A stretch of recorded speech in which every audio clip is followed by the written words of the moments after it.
Hi, listen, okay, you're gonna have to hear me out on this one, but I have always loved Spider-Man. I feel like I've started 100 videos saying that now, but it's true. This character means a lot to me, and my whole life I've been watching Spider-Man content. And if you saw last week's video, you know I genuinely really enjoy The Amazing Spider-Man 1. If you haven't seen it, then you can go watch that video now, or if you want to watch this one first and go back later, it's whatever. And then in 2014, The Amazing Spider-Man 2 came out. I was a little older for this one, and I know at the time I thought, yeah, it was fine. Like, I was fine with it. I knew even then it wasn't as good as the first, and that the story just didn't make sense. But even then, I still had a lot of fun with it, so I wanted to see if 9 years later, do I still have fun with this movie? So I rewatched The Amazing Spider-Man 2, and in this video, this is my defense of The Amazing Spider-Man 2. Oh boy. So starting off, I just want to restate, like I said in my video on The Amazing Spider-Man 1, that I'm actually in the minority of people that is okay with the story about Peter and his dad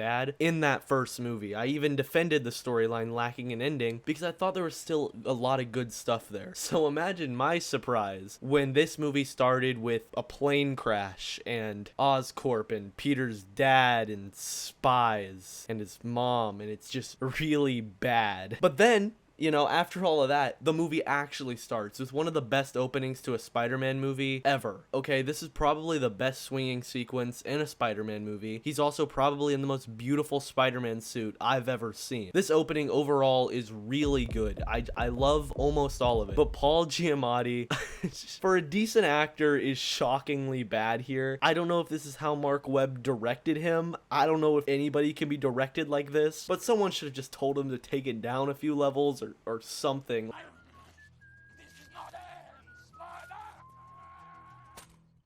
I love their chemistry so much, and it's even better in this film than it was in the first, probably because they were actually dating in real life during the production of this one. And then we have the ghost of Captain Stacy, and I think it's pretty obvious that this is just a physical embodiment of Peter's guilt, you know, for not keeping his word in the last movie, which is good because I even said them getting back together 5 minutes after their breakup wasn't great. And this could have been really good, but they kind of had to throw it in our faces with a whole flashback scene, which isn't needed. I honestly think this works better without that. Something else that could have been great but just wasn't in this film had to be the tone. Overall, I feel like even more than the first movie, this one is so tone deaf. Mark Webb is a fairly good director and a really decent storyteller, and I'm sure the studio interference had to have had something to do with it, but this movie especially felt like it couldn't decide whether it wanted to go full camp of the Raimi movies or just go even darker than the first Amazing movie, which it just doesn't work here. Those two tones really clash with each other, especially when they're trying to do different stuff throughout the movie. It just all feels like I'm watching 3 different Spider-Man movies, none of which are that great. Then introducing Max Dillon, I actually think this first scene with Spider-Man is pretty perfect and does a great job setting up his character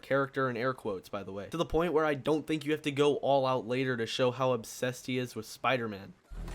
You're no Spider-Man. He's a Leo. You're a Sagittarius. You will Spectrum again. I'm gonna rip your web-doomed head off. This is just bad. Jamie Foxx does a decent job playing the loser loner, never noticed by anybody type of guy, and I really like the scene he has with Gwen in the elevator at Oscorp because it's actually nuanced for the most part, instead of what they do with the rest of the movie, which is just throw it in our face that he was a Spider-Man fanboy and nobody ever noticed him. We get it. It's not good and it doesn't make sense, but we get it. You don't have to throw it in our faces all the time. Jamie Foxx, in my opinion, does a pretty good job with the script that I think he was given, but the issue is I think that the script he was given has very little depth for Max Dillon, which makes it really hard to sympathize with him at all as an empathetic villain at first. But I mean, later in the movie, he goes all out bad guy anyway, so what does it matter? This almost works, but it doesn't. It just doesn't make sense. Now, I'm in the group that said they shouldn't have gotten back together in between movies, so I should be fine with this. I should be fine with them breaking up to kind of catch up, but it just doesn't make sense. It's just poor writing, or maybe something was removed, or I don't know the ins and outs. I know Sony fucked with this movie, but that this just doesn't work, and I don't think there's a version of this script where this does work. And that's a real shame because Andrew Garfield is trying his hardest to make me buy it. He shouldn't, but these two incredible, beautiful actors that make me buy this just a little bit more than I should and make this scene kind of work for me. Sorry, I'm being negative. I do have love for this movie still.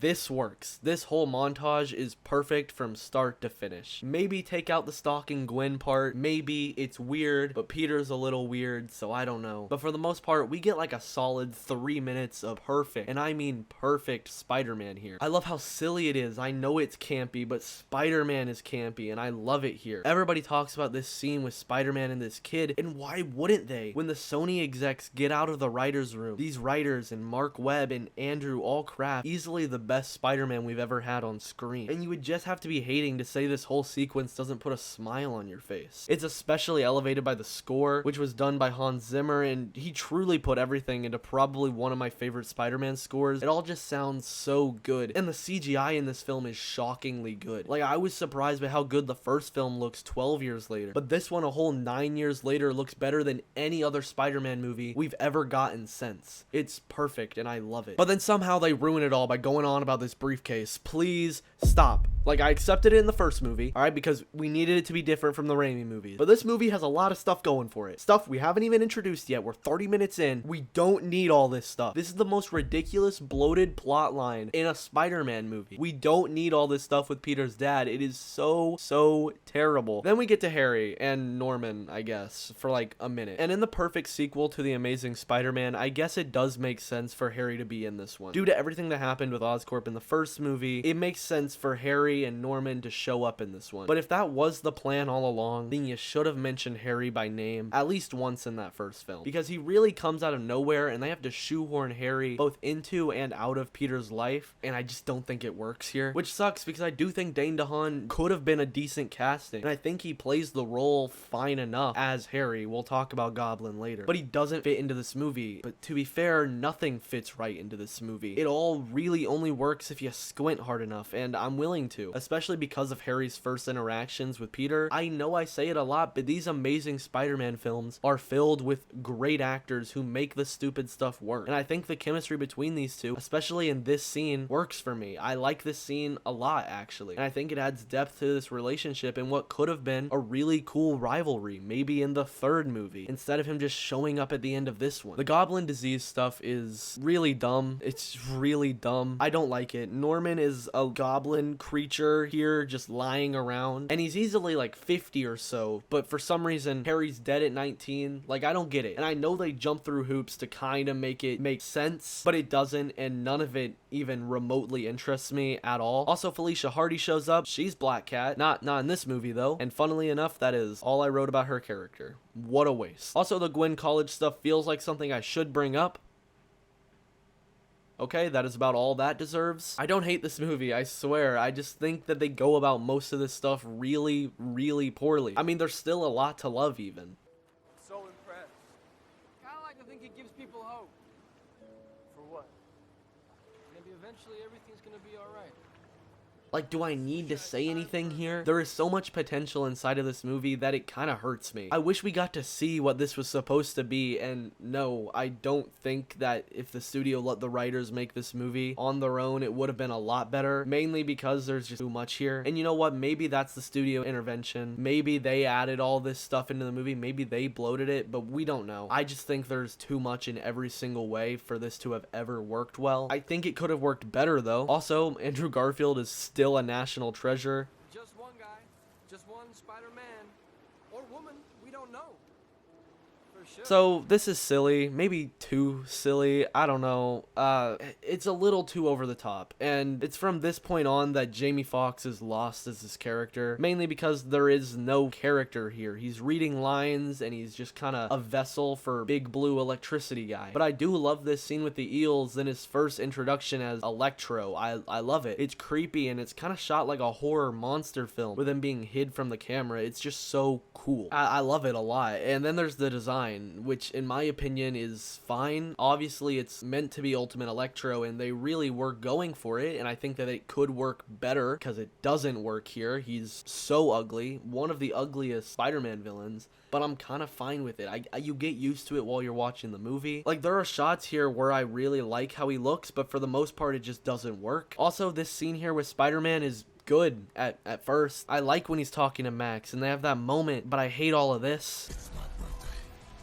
Now it's time for me to light my candles. It's just, they're really trying their hardest here, I think. I don't even know. And this scene where Max is getting all the attention that he wants feels so contradictory to me. But I don't know, maybe this is his intention shifting. It's not clear because we don't know what his intentions even are. Also, this fight is so cool. I haven't mentioned it yet, but there's a lot of slow-mo shots in this movie. I think it's to better represent Peter's reflexes with his spider sense, and I love all of it. It's just so cool every single time, especially here in Times Square, and even the scene at the beginning of the movie with the bus. I love it all. Also, Andrew is charismatic as ever as Spider-Man in this whole sequence. I'm talking about it a lot, but for the most part, this is one of my favorite parts of the movie. This whole scene feels like it's one of the best set pieces inside of this film. I love the eyes and ears thing coming back, and I feel like you can look at that a few different ways, and it's one of the only things that they don't just throw in our face too much, and I really do appreciate that in a movie where they don't let you really think about anything. Also, I said it about the last movie with how good the lizard fights were. I feel like they did some really cool inspired fights and action with Electro here too, and I really enjoy that. Okay, this, I don't know. I feel like there is something here with Harry obsessing over the sickness, but like he still gets really sick, and I hate how involved they're making Peter's dad in all of this. It feels like maybe they're going for a sins of the father thing that was intended for the third movie, but no, please stop. This doesn't work. Stop it. And then we get the stupid, horrible stuff between Harry and Peter here that doesn't work. The whole healing thing with Spider-Man, I don't like it. I don't like this plot line. It's boring. And this is my least favorite Spider-Man trope. It doesn't even make sense. Not holding it against this movie too much though, because for some reason, every person who writes Spider-Man thinks this way. Also, I love Sally Field as Aunt May. She is perfect. She was perfect in the last movie, and she's perfect in this movie too. The whole thing with her becoming a nurse in this movie, especially when it comes back in the third act, is really, really useless to the story. But then again, we get this scene between Peter and Aunt May, and it is just so painful. It's visceral. It's real. And they're both amazing actors who kill it way more than they deserve to in this not that great movie, giving us the best scene between Peter Parker and Aunt May in movies. I hate the stuff with Peter's dad, but I really, really love this. But then for some reason, right after this emotional, beautiful scene, we go back to the dumb spy plot line. Why? What is this? This is not Spider-Man. I hate this. Actively, I hate this. This is ruining the movie for me, so I'm just gonna talk about it all now. The scene with the calculator and the coin and the subway and the train and the briefcase and the video and Peter, my blood is in this spider, and Peter, you're meant to be Spider-Man. Peter Parker is Spider-Man. Only Peter Parker is Spider-Man. This is bad. This is ridiculous. This is terrible. This is probably the worst plot line in a Spider-Man movie ever, because it just is misunderstanding the character to a point where they're changing the character, and I hate it. I really, really hate it. Peter Parker is not destined to be Spider-Man. Spider-Man is not destined to be Peter Parker. We have a whole movie about how anybody can wear the mask. This is the worst of these Amazing Spider-Man movies. This is the worst of Spider-Man, and this is just the worst. I can't stand it. I can't stand it. Also, a Harry Goblin transformation.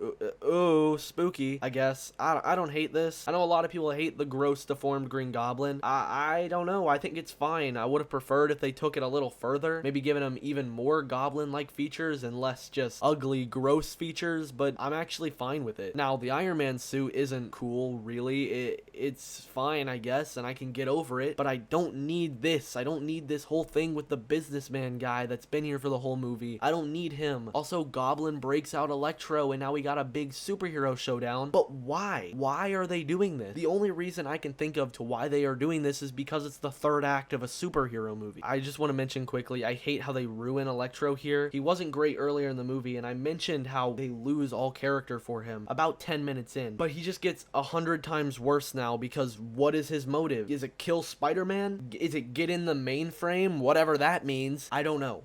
I honestly don't even care anymore at this point in the movie, because a lot of that charm of the first hour or so of this movie is gone as we approach the last 45 minutes. I love them.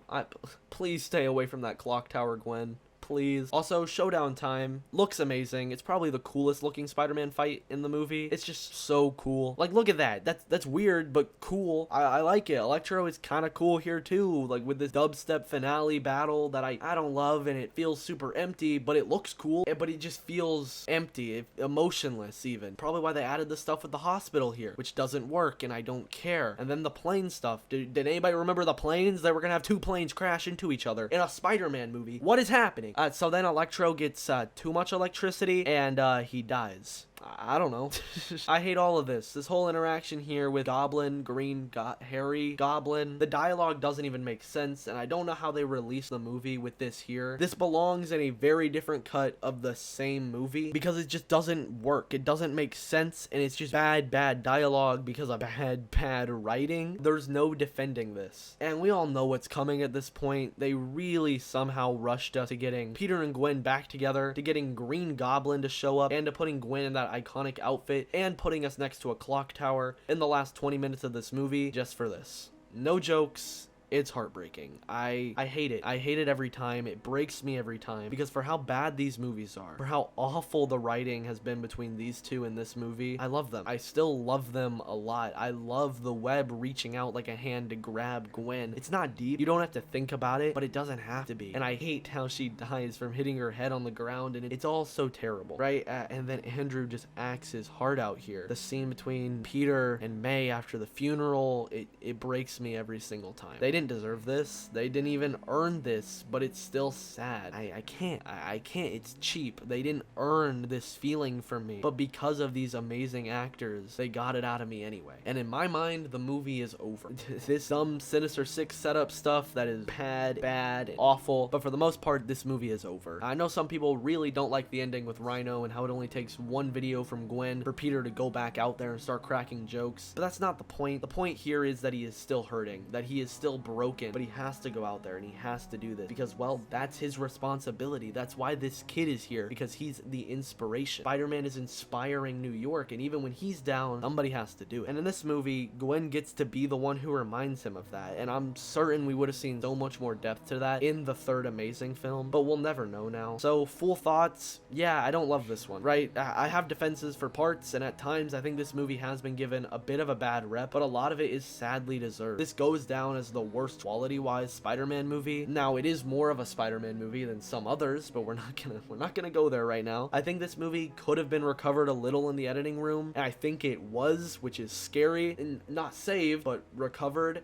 Genuinely, if you know more about this movie, there's a lot that was cut. Shailene Woodley as MJ. Why? There was more stuff here with Peter's dad showing up. We've all seen that deleted scene, and it is so stupid. I hate it, and that makes me not excited for whatever Amazing Spider-Man 3 was. But then again, I still want that movie one day, so I don't know. I just genuinely think if they cut another 30 minutes out of this movie, if they didn't have that mandate to be 2.5 hours long, maybe, just maybe, this could have worked. It wouldn't have been good, but it could have worked because there's also a lot of good here. I also think if they didn't rush into Gwen's death in this film and maybe saved that in Harry's transformation for the third movie, that would have been a lot better. And overall, this is a bad movie and a bad Spider-Man movie, but it's fun for a little bit and has a lot of redeeming qualities and a lot of scenes that make me love this character and a lot of scenes that touch me emotionally, which I didn't expect and they definitely don't earn, but I have to call this movie a very light 53%. Sadly, it just doesn't hit the mark a lot of the time. I do wish that Andrew got the chance to finish out his trilogy, and who knows, with Sony, maybe just one day we might get that chance. Please not in Venom 3, please. I'm not gonna write it out as a possibility, and as someone who loves this version of the character, I would be there. 100% I would be there. Let me know what you guys think about The Amazing Spider-Man 2 in the comments below. Is it really as bad as everyone says, or is it a little better? I don't know, but that's about it for this video. Bye.